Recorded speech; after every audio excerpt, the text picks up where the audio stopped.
All right, we're live. Got another stream going. I figured I would get at least one more in before Thanksgiving. I got some traveling. I'm going to be gone for a little bit. So today was the day. Figured I'd put some notes together on some stories that interest me in the news, talk about some iconic comic stuff, and just go from there. Bianca fights the zombies. Thanks for tuning in. Appreciate it. So, long story short, here's the rundown. What I was thinking, going to talk about. So, obviously, Black Ops Volume 6, Omnibus 2, Arc Athena Volume 4, Butch Killian. And then from there, talk about military recruitment, shrinkflation, Ben Shapiro versus Candace Owens, and how I just kind of don't really care. Nikki Haley trying to do away with anonymity on the internet. Migrants deciding to go home because they're saying the American dream is dead.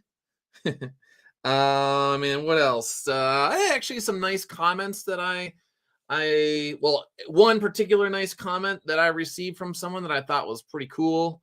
So yeah, and then whatever else kind of like pops up along the way, could talk about that.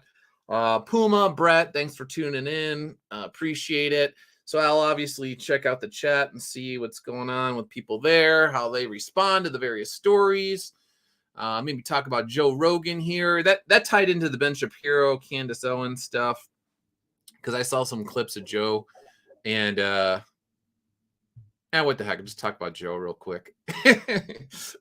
So, all right. So apparently Ben Shapiro and Candace Owens are fighting, and to me, it's one of those things where like people try and make you pick sides, and it's like, what if I just don't care about either side? What if Ben Shapiro is emotionally blinded by Israel and he's just acting like everybody has to just, agree with him or else you're evil?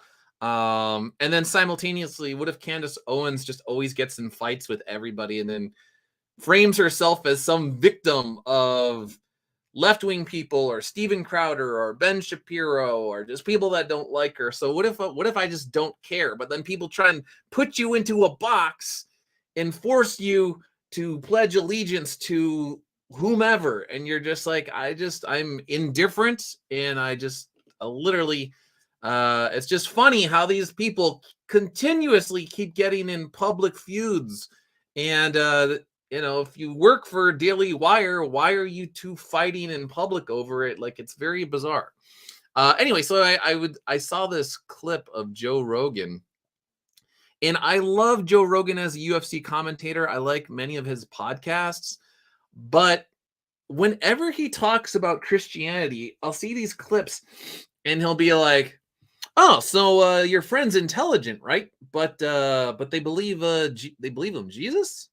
And he always has this sort of like, you can't really be smart if you believe in Jesus sort of thing. But then simultaneously, Joe Rogan is the guy who, I'm exaggerating here to some extent because I can't remember all the podcasts I've seen over the course of years or tuned into, but he will be talking to people about psychedelic drugs, and he will take it seriously that maybe, possibly, Dweezil D Dimension 4 opens when you take psychedelics, and you can talk to hyper intelligent immortal jelly beans and things like that. So like, that's totally within the realm of possibility to Joe Rogan. But believing that the Son of God became man so man could become sons of God because we need a savior and those sorts of things,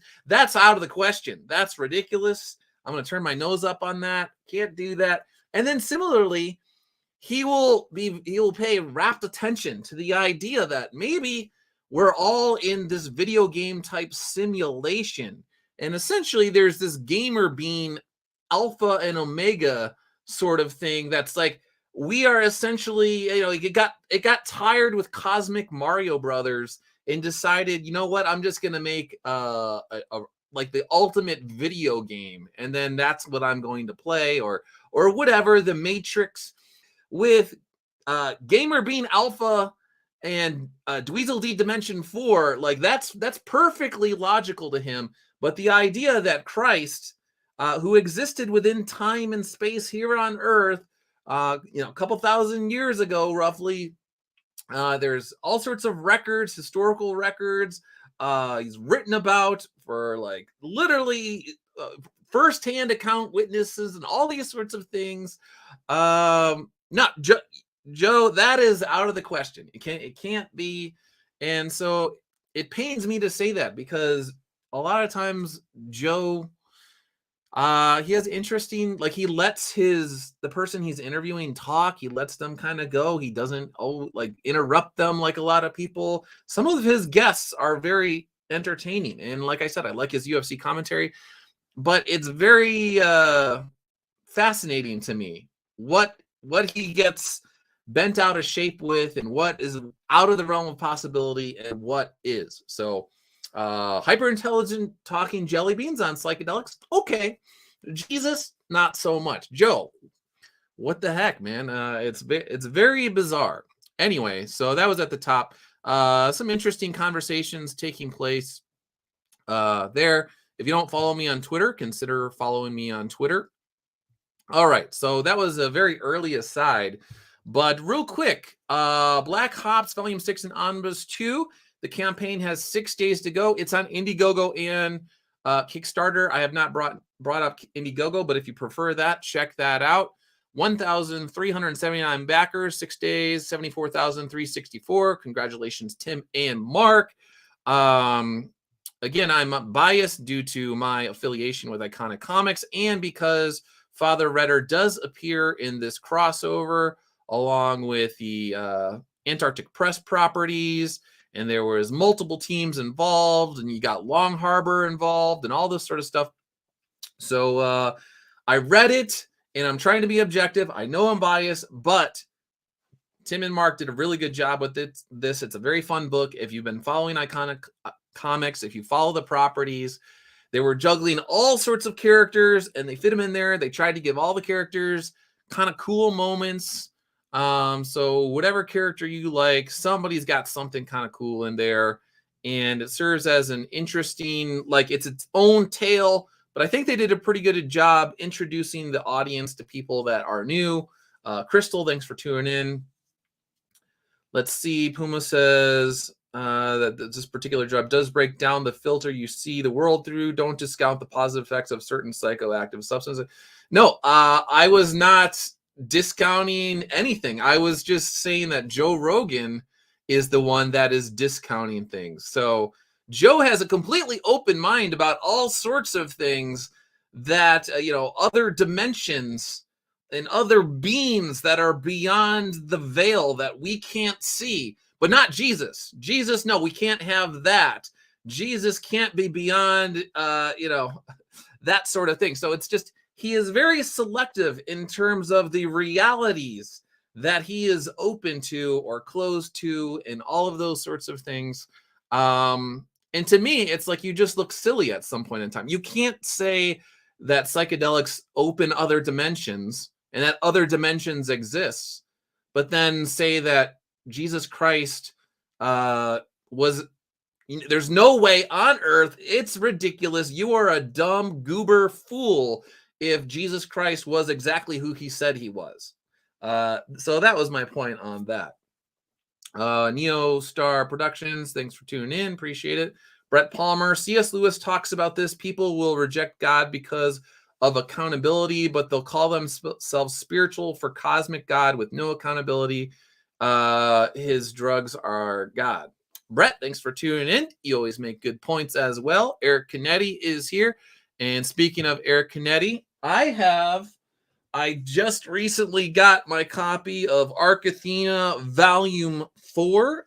Eric, I haven't had a chance to read it yet, but I do have Across the Cinder Bridge in my hand, and it looks outstanding. I have not had a chance to read it yet because, like I said, I'm getting ready to leave for Thanksgiving here, and I got some other stuff going on. and just trying to get things all in order before I take off. But Athena Volume 4 is on the Iconic Comics website. Happy readers are getting it. Happy readers are sharing it on social media. So if you haven't checked out the Athena series, take a look at the website, see if it's up your alley. And I've said before that every single issue, in my mind, keeps getting better and better because it was part of this 6-issue sort of story arc from the get-go. And you can see that it is going exactly where Eric wants it to go. It's organized. He's got a plan. He's going there. He's taking you to a specific destination. And I believe, I don't know, I haven't read the conclusion, but I believe that there will be an appropriate payoff. Puma says, I have mixed feelings about religion. The pros, it creates a framework for community and society building. The cons, it creates zealots with bad intentions who believe they are in the right. I would argue that whether you believe in a particular religion or not, there are plenty of zealots that call themselves atheist or agnostics. There are plenty of Pied Pipers, and there are plenty of how do we say it? I don't know, manipulative, hyperbolic personality types that are able to get people to do what they want to do and lead them places. And it doesn't matter whether, I think it's just, yeah, it really doesn't matter. If you get people in groups, there will always be individuals that are power hungry, power mad, and they will lead people astray. But that's a whole other conversation. Butch Killian, Volume 1 is also available for 2 more weeks. There's an Indiegogo campaign and a Kickstarter campaign. Sven here.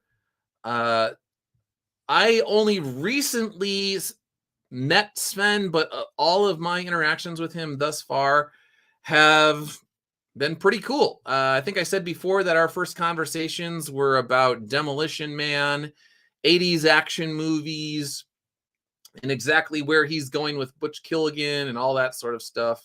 And it looks solid, and it looks like it's going to be a fun time, and it's completely done. So if you back this book, you know you're going to get it.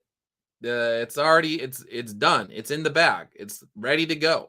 So that's another thing that I like about the Iconic Comics books is if the campaigns that are crowdfunded, you know you're going to get the books. You know that you're not going to be sitting there with your thumb up your butt for an extended period of time saying like, am I going to get this? Am I not going to get this? Am I going to get ripped off? What's going on? No, you're going to get your book. So you're going to get Butch Killian.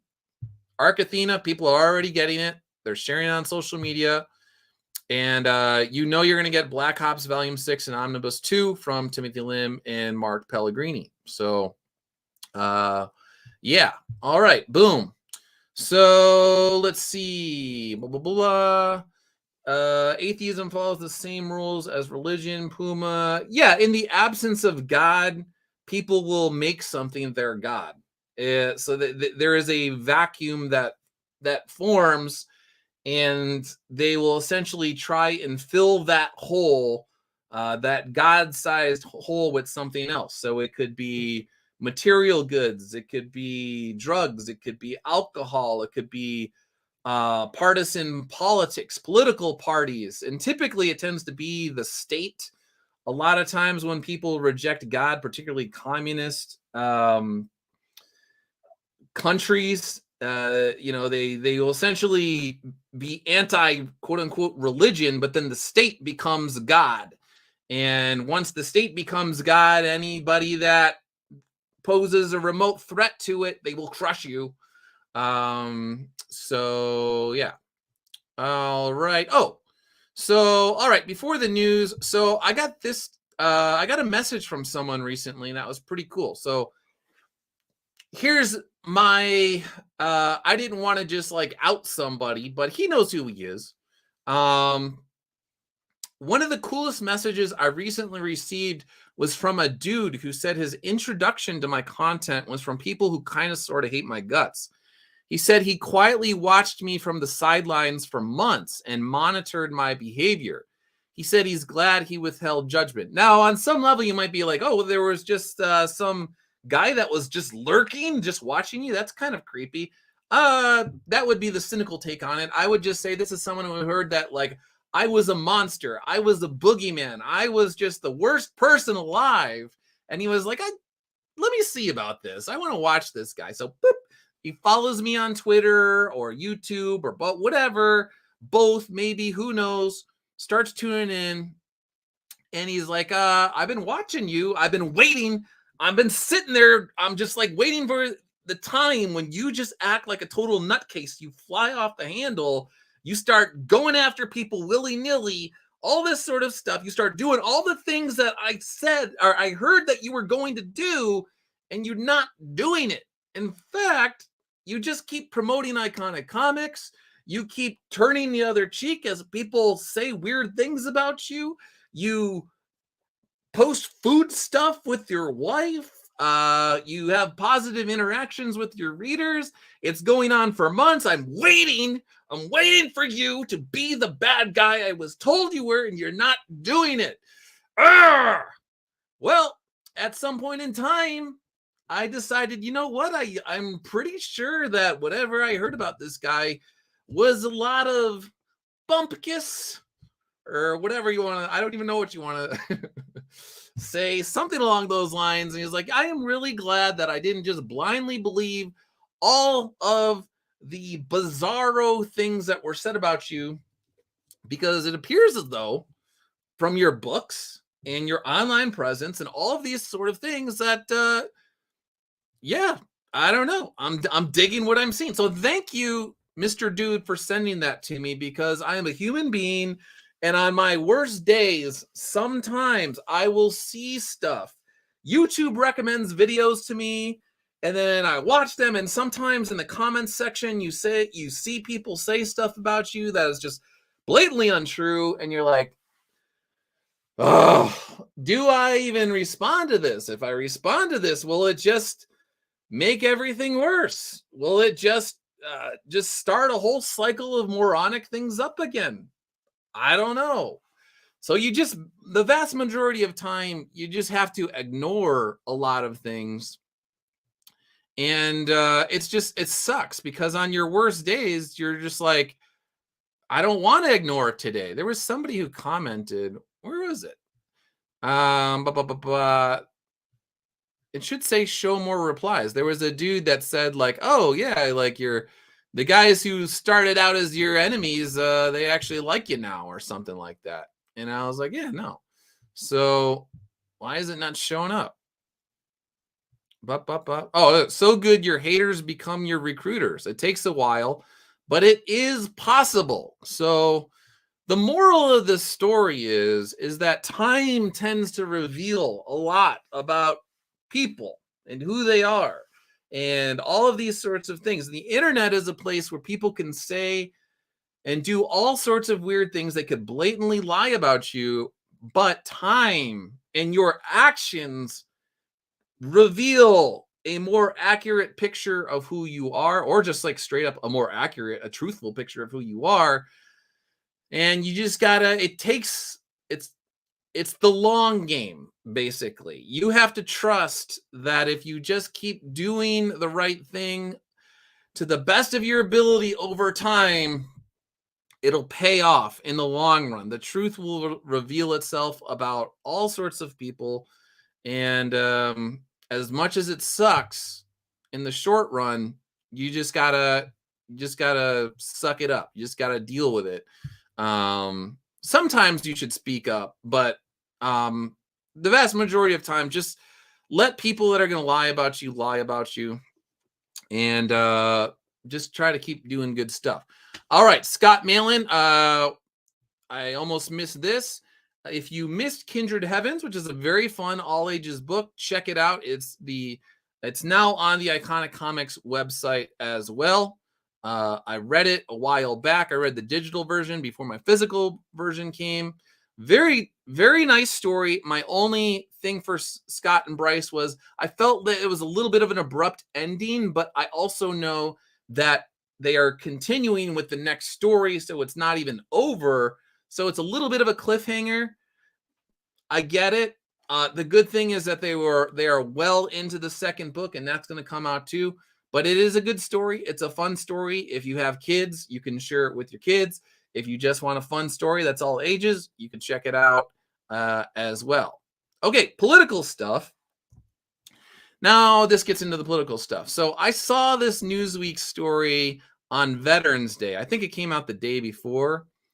And Newsweek is a rag, but a lot of times the rags are actually read by a good number of people. And then it's quoted on different cable news sites, and literally millions of people get exposed to these sorts of stories. And so their selling point for this quote unquote exclusive was that Americans don't want to fight for their country anymore. It says the military is struggling to recruit amid an apparent disconnect with the younger generation. But it is a complex picture. So again, they say it's complex, but then they're saying like, oh, Americans just don't want to fight for their country anymore. And my response is this is actually not complex at all. It's actually fairly simple. Let's break it down here. So Americans can see that so-called leaders are not virtuous by a long shot and cannot exercise prudence in matters of war and peace. Now think about our political leaders. Think about Mitch McConnell. Think about Chuck Schumer. Think about Nancy Pelosi. We could just continue to go down the list of the quote-unquote leaders. Do you honestly think that these people are virtuous individuals that have your best interest at heart? No, they don't at all. And nobody is perfect. But again, they're not even in the ballpark of virtuous. They just, over the time, you can see that they do things that benefit themselves financially. They continue to become worth literally tens of millions of dollars, if not over like $100 million. That is what they care about. So Americans over time have seen that there's always a war du jour, something along those lines. And in every single war, there's all sorts of chaos. There's not a clear idea or like an objective. All sorts of people die. And then when it gets really messy, then the political leaders are really like, oh, we got to go. Well, let's see you later. And they find they literally, if it's like Afghanistan, I don't know if you remember, there was a guy that was hanging from the plane. He didn't want to be left in Afghanistan when all the U.S. troops, he was hanging on to the plane and he literally fell from the plane to his death. I will remember that image for quite some time of the dude literally trying to hold onto a plane as it's taking off, trying to get the freak out of there. Anyway, they pull out of Afghanistan, immediately pivot, and then say like, oh, we got to go to Ukraine. Ukraine's the place to go. They're sending literally $100 billion plus to Ukraine. Over the course of decades, they've literally spent trillions of dollars on war, in Iraq, Afghanistan, Libya, Yemen, Ukraine, Israel, all these sorts of places. But meanwhile, you look at American cities and they have crazy fentanyl problems and homelessness problems and homeless veterans and all sorts of immigration stuff. They didn't have a couple $1 billion for the border wall a few years ago. We're talking like $3 or $4 billion for a border wall. They didn't have that, but they had $100 billion for Ukraine. They had literally trillions of dollars for Iraq and Afghanistan and Yemen and Libya and all of these places. But no, we can't take care of the homelessness issue and the poo on the streets in San Francisco unless the president of China is coming, and then we will make sure that we round up all the homeless people and we take them like 10 miles out of the city and drop them off and be like, hey, have fun walking back. You guys should be able to get back by the time that Z or whatever his name is back in China. Then you'll be good to go. But anyway, we're going to drop you. All right, here you go. Whoop. We're dropping you 10 miles off. They probably gave them a sack lunch with a half moldy ham sandwich or something like that, and maybe a little pint bottle of 2% milk if you're lucky for little kids. All right, see you guys later. You'll get back just in time. So you wonder why Americans aren't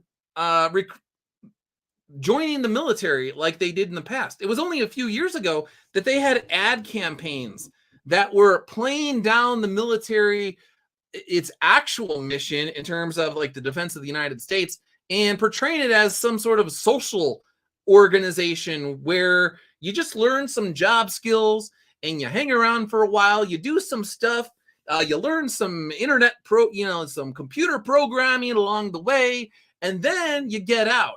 I saw some commercial not too long ago where I think it was for the Marines actually. The whole commercial was about learning the skills that you would then apply when you got out of the military. It wasn't actually about serving in the military. It was like, join the military so when you get out, you'll be able to do stuff for your community. It was the weirdest ad I ever saw because I grew up, I was like, a teen in the 90s where they had the Marine that was pulling the swords out. He was like an old school knight and he was jumping over lava and he was fighting dragons and all that sort of stuff, which again, the metaphors are far more accurate. If you want a military that actually defends the quote unquote country against quote unquote dragons and all that, you could say it's like simplified, but that's actually closer to the real mission. And if you had virtuous leaders who had prudence and could exercise it in matters of war and peace, then then when you went to war, you would know that you're going for a legitimate reason. But now war is just something used to make money, money laundering operations, and to enrich the pockets of corrupt, quote unquote, leaders. So until Americans stand up and say like, this is insanity, you're just going to keep getting more and more of it. Nerd Wonder, Doug, do you need a hug? I mean, who doesn't need a hug? I think everybody needs a hug. But yeah, some days more than others, I guess. Let's see. All right. So American military, that's that. Shrinkflation. Where's shrinkflation? All right. I don't have too much to say about this, but this gets into policy. This gets into leaders as well. Oreo fans think the company is skimping out on cream filling in latest shrinkflation scam. So I saw this recently. This is real. This is real, brother. I've been telling my wife about this for like the longest time. I'm preaching to the choir, but so what they do is they have the same size bags, but they give you fewer potato chips. They give you less cream. They give you all like just less, but then they charge you more, but they have the same bag. So if you get the Doritos bag or whatever it is, it looks like it's the same, but it's all air in the bag. And you're like, it was not always like this. There was like air at the top of the bag, but most of the bag was chips. But now it's not. So they charge you more. They give you less. And they try and cast it off like that. No. Years ago, I would go to Panera, and Panera's, their portion sizes, they kept shrinking. Everything that you got was smaller and smaller and smaller and smaller. And then people started to comment on it. And then on social media, they were like, no, we have not changed the sizes of anything. It's like, yeah, you have. I've gone to Panera since like, what was it? Like 2004, 2005. I would get your breakfast sandwiches and all sorts of stuff. And everything kept getting smaller and smaller and smaller. Don't lie to me. I know you're lying to me. So anyway, the point is that inflation, bad policy causes all sorts of stealth taxation. Shrinkflation is a stealth tax on individuals among all the other taxes. So you're just paying more in general. That's a tax that's caused by bad policy. And then the shrinkflation is also a form of a tax as well. But it allows politicians to say, no, I don't know what's going on. This is crazy. It's Russia's fault. Now you got to support the war. You have to support the war in Ukraine because it's Russia's fault that you're getting less filling for your Oreo cookies. It's Russia's fault that Panera is giving you smaller portions and Chili's and Olive Garden. And Olive Garden did away with actually, I don't think they did away with unlimited soup and salad. But if they did, they would blame it on Vladimir Putin or something along those lines. Or they would be like, Ben Shapiro would be like, you weren't supporting Israel enough, and now you lost your unlimited soup and salad at Olive Garden. How do you like that, Doug? Huh? How do you like that, Nerd Wonder? Not getting the same amount of cheese raviolis with your Olive Garden, are you? Puma, thanks for tuning in. Neo Star Productions. Oh no, the recession is affecting our snacks. It's affecting everything. Every time I go to the grocery store, I'm like, wow, do I really need napkins? Do I really need paper towels? These are really expensive. Maybe I'll just use a towel and just keep washing it over and over again at this point in time because paper towels are insanely expensive. Anyway, all right, so shrinkflation. I don't really eat Oreos, but I know that the shrinkflation is indeed real.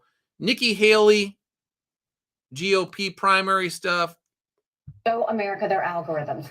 When I get into office, the first thing we have to do, social media accounts, social media companies, they have to show America their algorithms. Let us see why they're pushing what they're pushing. The second thing is every person on social media should be verified by their name. That's, first of all, it's a national security threat. When you do that, it's a national security threat. That's what we need. We need more people to join the military because people have anonymity on the internet. So be all that you can be. Join the military because one day we might have to take on the anonymous people on YouTube in the comments section. Who really is Nerd Wonder? Who really is Puma Fist? Who really is JJ? Who really is Neo Star Productions? What they could be the enemy within. The enemy is within the gates, and it's Neo Star Production and Nerd Wonder. So Nikki Hill, these are the modern Republican candidates. You wonder why people like myself don't really give a rip about Republicans or Democrats, because these are the people that want to be the president of the United States. All of a sudden, people have to stand by what they say, and it gets rid of the Russian bots, the Iranian bots, and the Chinese bots. You don't need to. There's ways to get rid of Chinese accounts and Iranian accounts that have nothing to do with the anonymity of Americans. She's just literally, I joke around with my wife sometimes. We were just saying, you're just saying stuff. You're just saying stuff to try and get your way. You're just saying stuff. You're just making it up. So that's what Nikki Haley is doing. And obviously, my wife does that to me too. We do that to each other. We're joking around, but I'm not joking around with Nikki Haley. And then you're going to get some civility when people know their name is next to what they say. Accountability. And they know their pastor and their family member is going to see it. It's going to help our kids and it's going to help our country. What? Anyway, so this is who's running for, who wants to be the president of the United States from the Republican Party. No anonymity for you. She is the anonymity Nazi, essentially. And they always use national security as a pretext for their power grabs. That's what they do. And so I was saying on X, if the Democrats want to throw you off of Tyranny Cliff naked, but the Republicans want to find a way to staple or tie a red balloon to your butt as you fly down the cliff. They want to throw you over the cliff too, but they just want a little balloon on your butt that's waving on the way down that's red, that maybe it prevents you from reaching terminal velocity or something like that, but you're still going to end up crashing into the ground. Doesn't matter. Why would I care about this person? Why would I support this person's campaign? Why would I support anything that she says? And obviously, I use my own name I'm definitely a fan of using your own name and being out there if you can or whatever. But I also see the value in being anonymous, because when you use your own name and there's an entire internet, and she even said there's people from China and Iran and all sorts of like countries that are not particularly friendly towards Americans. Oh yeah, let's just give all of them, depending on what you're saying or what your job is.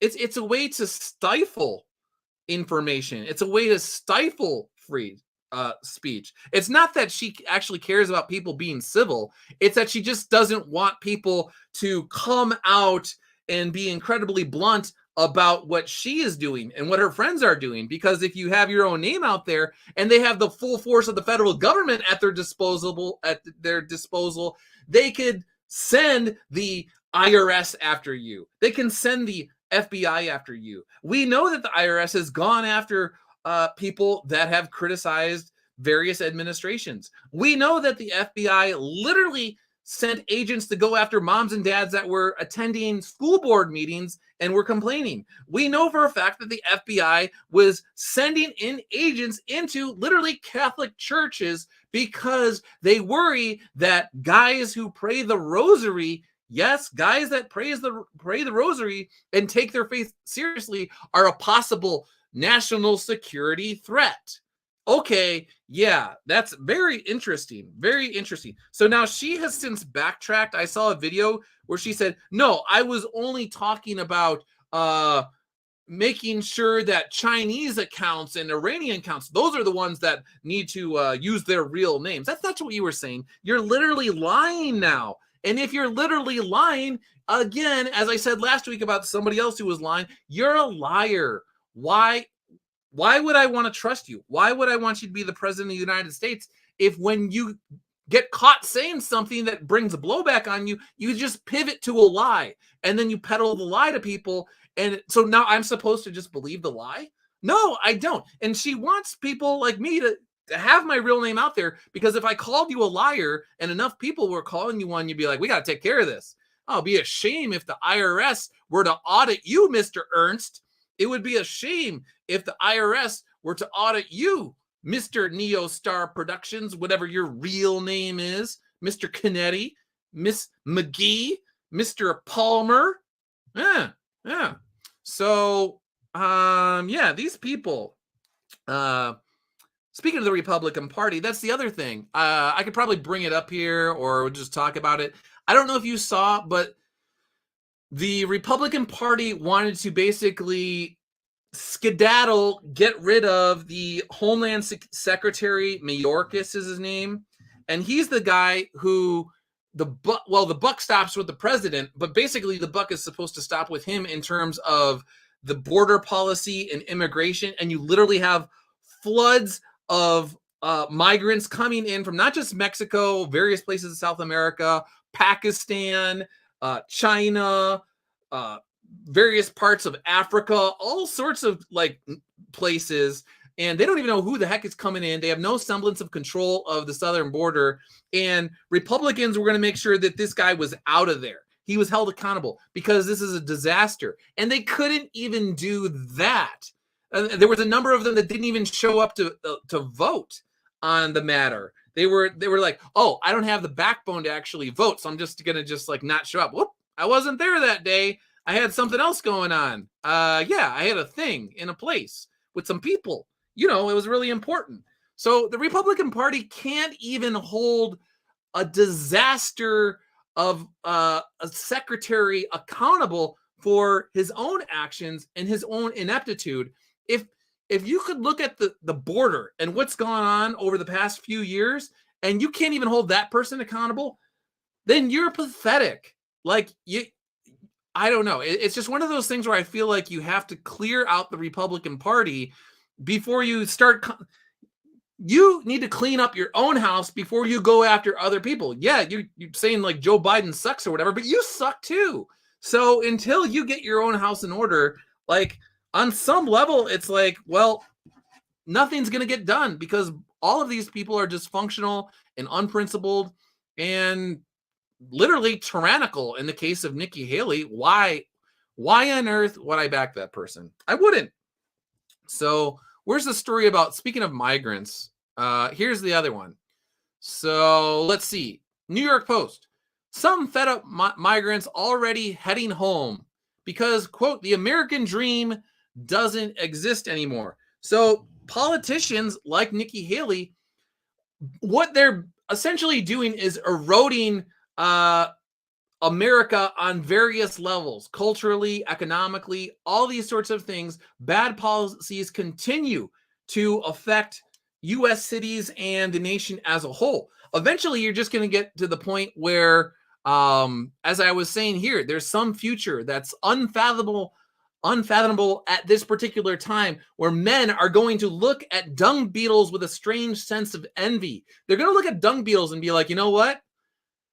At least dung beetles, even though they're just eating a bunch of diarrhea and poo, at least they have a full stomach. I wish I had a full stomach. I wish that I can eat diarrhea, because then my stomach would be filled with diarrhea like a dung beetle.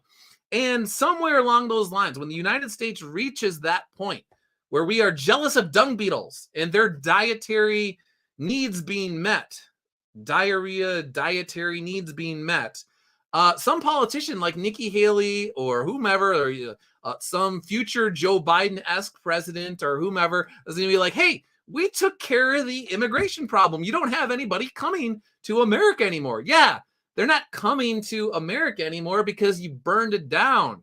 It's just ashes, thanks to you, because you suck.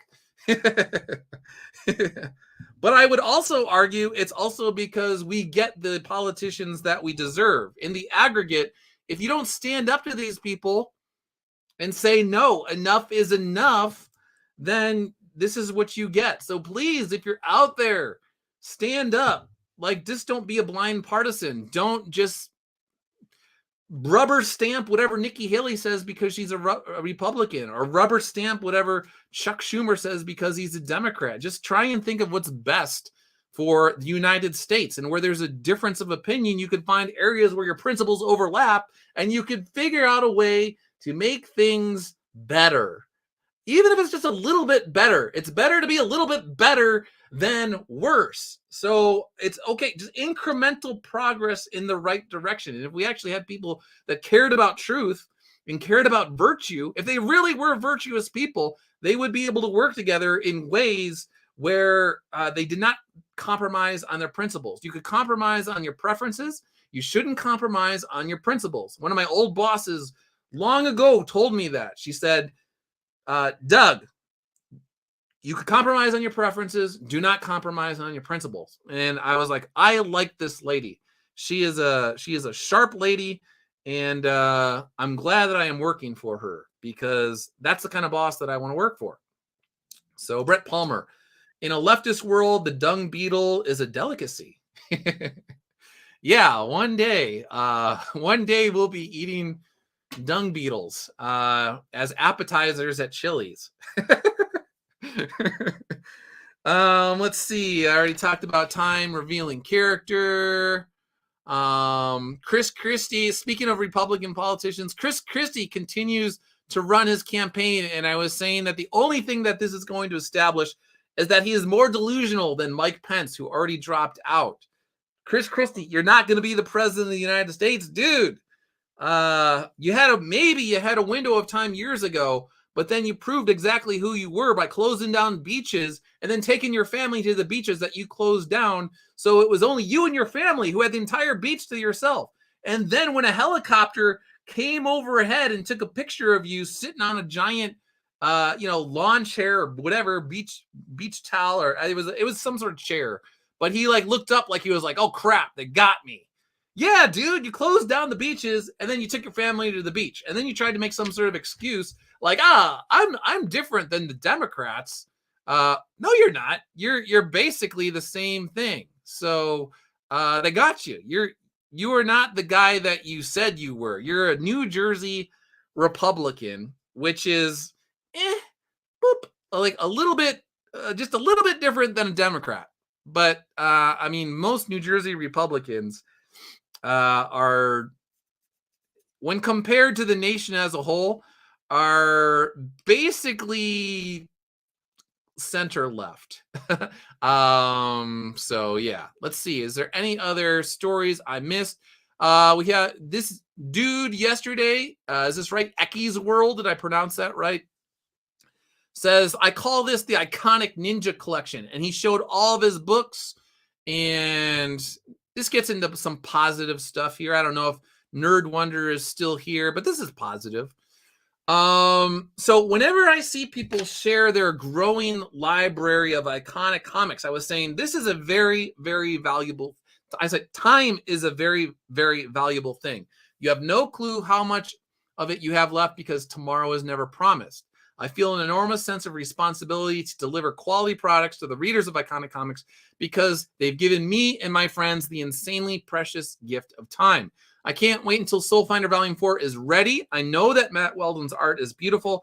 The only question is if readers will determine that my storytelling is where it needs to be to justify the gift they've given me. So even though when you buy my books or you buy iconic comics, we'll say when you buy Soul Finder, I am giving you a book, but you are giving me the gift of time, which is something that you can never get back. And most people, going back to Joe Rogan from earlier, if Joe actually knew about the nature of reality, he would understand the preciousness of time and how if somebody gives you that time, even if you're just listening to me right now, this is time that you will never get that time back. So if I fill your head with bizarreness, if I fill your head with something that is bad, then I have done, obviously, a bad thing. I don't want to do that. So when I talk about things on my streams, I try to have substance to them.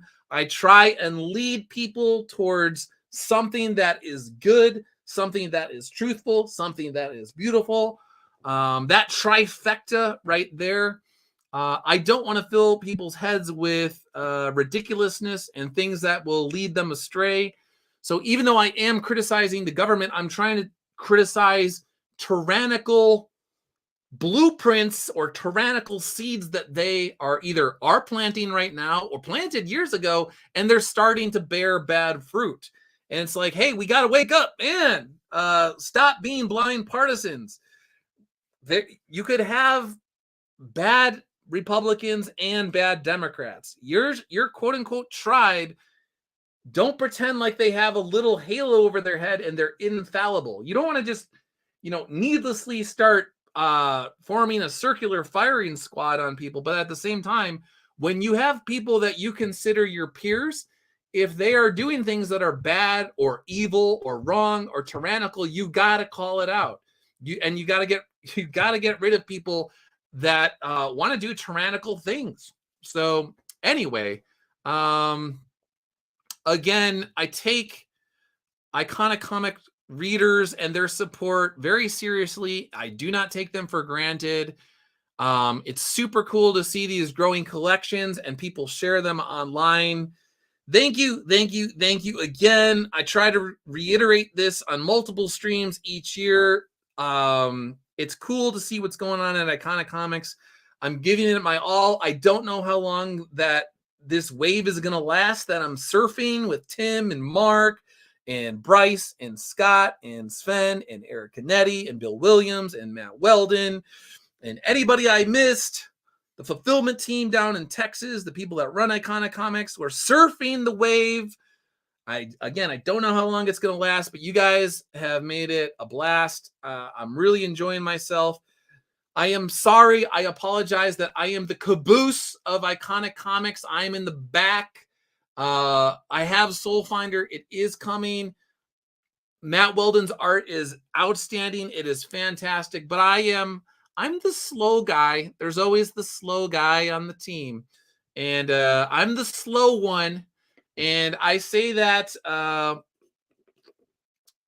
understand the implications of saying I'm the slow one at Iconic Comics, but we all like the slow guy. So, but I promise you that Matt Weldon's art is awesome. The color work is great. I might have new bonus material in the near future that's coming with it, so that's cool.